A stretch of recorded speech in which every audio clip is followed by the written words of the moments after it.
All right, here we are, end of the 2030 season. My last recorded update was in June, right after the draft, and then I did a live video, an August 1st update with my brother. We recapped the trade deadline and all that. I'm not sure how notifications go out on YouTube, honestly. Hopefully, if you've been following this series, you know that video is out there. It's definitely in the Orioles playlist if you did miss it. But anyways, so this is the end of the season. You can see the Orioles won 93 games and got some ink on the leaderboard here. Maldonado leading the league in average, second in WAR. Maldonado and Armendariz put up there in OPS. And so this is a really successful season considering my number 2 starter, Walker Buehler, missed most of the year. My number 3 starter, Living Delgado, missed almost the entire year. Middle of the order bat, Dylan Carlson, missed almost the entire year. My second baseman missed over half the year, Mike Angeletta. The guy who would have been my 6th starter and hopped in for injuries, Mitchell Stone, missed most of the year. So, man, yeah, I'll take 93 wins all day with all those injuries. And we actually were plus 150 in run differential.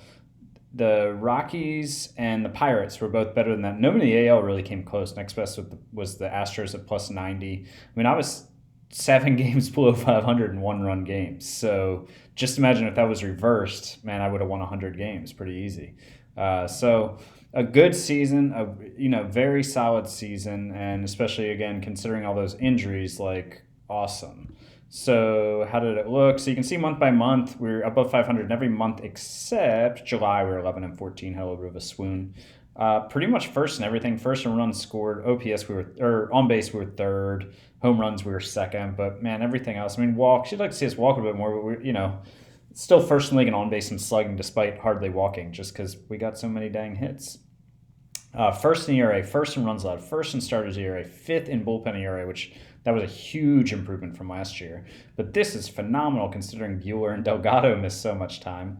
And first in strikeouts. Defense was top 3rd, so we'll take that. Zone rating, I guess, is the one I pay more attention to. We're only 7th there out of the 15 teams. So fielding wasn't brilliant, but it got the job done. Let's go ahead to the hitting page. It's already auto-populated my playoff roster, which I'm going to fix. Dylan Carlson is actually back.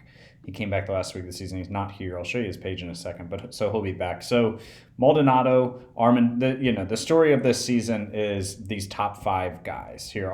Maldonado, 6 WAR, 163 runs created plus 35 bombs, 44 doubles. Then we got Armendariz, 5.8 WAR, 145 runs created plus 39 home runs, drove in 106. You can see here, he really, the second half, I actually haven't even looked at this, but let's see. Just by OPS plus, he went 234 and then 134 and 181. So through June, he was the best player in the league. And then he went 102, 125, and then a 90 in September. And then October was just 6 games. So he was still an above average player in the second half. He was just, probably merely that, right? Just an above average player instead of the best hitter in the league. But all in all, still a top 10 season from him in terms of hitters in the league. Sabato had the best year of his career. You can see this was a guy I brought in from Boston the offseason. You can see that his career WAR, he'd had one season where he was good. He had a 4 WAR. This season, 5.1 WAR. He led the American Leagues in runs scored. He hit 33 homers. He had 31 doubles, a 132 OPS plus. He was phenomenal. Gunnar Henderson, his best season yet. 116 runs created plus. He did miss about 2 weeks with an injury. 4.8 WAR, though. His previous career high was 3.8. That's great. That is awesome to see. And then Ethan Weinberger had a bit of a bounce-back season.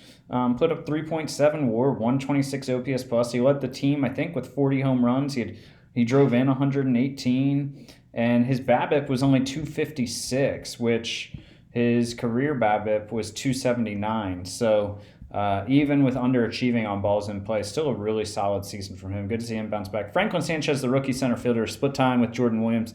1.6 WAR, 93 runs created plus in 71 games. We'll take that. If he plays a full season, he's well over 3 WAR. That's mainly driven by his glove. If he can keep that bat just somewhere within the realm of league average, he's going to be a very good center fielder because of how good his glove is.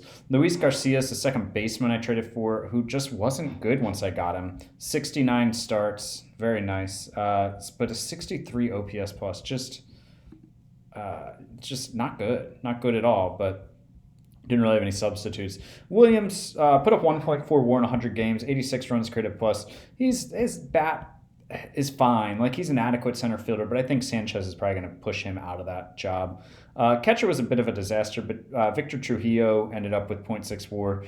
Gerber and Ricky Perez were the substitutes for Carlson. They both 104 runs carried plus and a 96 runs carried plus, so they were about league average, which isn't bad. Honestly, if you're going to lose a middle of the order bat, to have the depth to dip in your minor leagues and pull up a guy who's a league average player is pretty awesome. Miguel Soto, really bad year from him.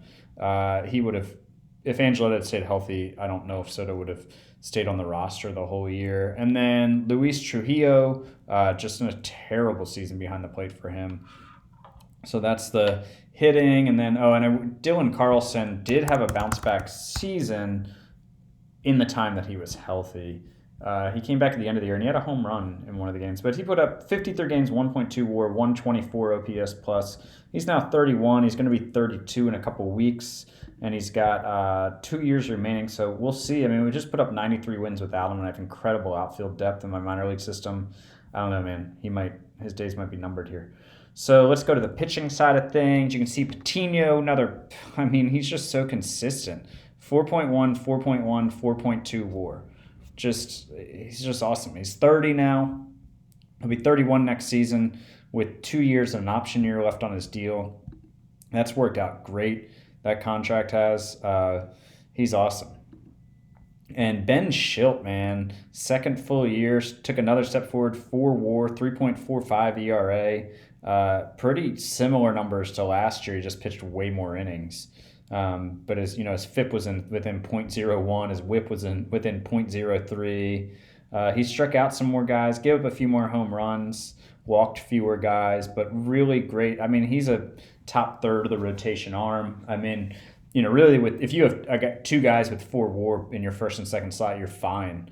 That'll do the trick. Christopher Sanchez was the guy brought over from the Nationals. For me, he put up 1.6 WAR in 118 innings. He was solid. He's a free agent. He got the job done, though. And then Jose Corrales was just lights out. 13 starts, 87 innings, 3.1 WAR. So he's putting up, close to 7 WAR in a full season like that. 1.55 ERA, 2.71 FIP. This dude was crazy good. Stamina, again, is a concern if that drops, but I've got him under team control for 2 more years. And where were we here? Walker Buehler, only 10 starts, 1.4 WAR with a 2.3 ERA. He was really solid and he's healthy. Lawson and Perkins split time out of the bullpen and in the rotation. They were good. Klaus was good. McKinley Moore was good. Meek, and then Clace and Arujo were both meh. They were fine. Andrew's good. Then for some reason they're telling me Durbin Feltman shouldn't be on my postseason roster. Of course, that's not going to happen. Orioles legend Durbin Feltman. I did take him out of the closer role at some point because he was just struggling. You can see he didn't have a great season. Negative 0.5 WAR. The ERA was only 4.5, so it's not like he was giving up tons of runs, but 5.32 FIP. His strikeouts were way down at 6.8. So we're going to have to decide. He's a free agent. We're going to have to decide what we want to do with him. And, it's always fun to have guys forever and ever, like I've said before. I enjoy that part of it. And he's now saves. He's 4th all time for Orioles. He's only 10 behind Jim Johnson. He's never going to catch Greg Olson.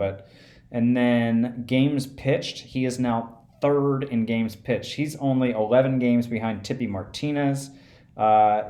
He's 70 behind Jim Palmer. So if he stayed around for 2 more years, he would pass Palmer. I kind of want to bring him back just for fun. My scout does think he's going downhill, and he did just have his worst year by far, and he was coming off an injury the year before. He's 33, but I can get him on a 1-year deal cheap and just have him be like a middle reliever. I might do that just kind of like, I don't know. It's fun. Like I said, it's fun to see that. And I do want to check, I meant to check this before, but see if anybody on the club, I'm just scanning here for 2030 here to see if anybody put numbers up that got them into the all-time offensive leaderboard here. And I'm not seeing anybody, which is surprising. Oh, Maldonado did get up here. So Maldonado is 6th and 8th.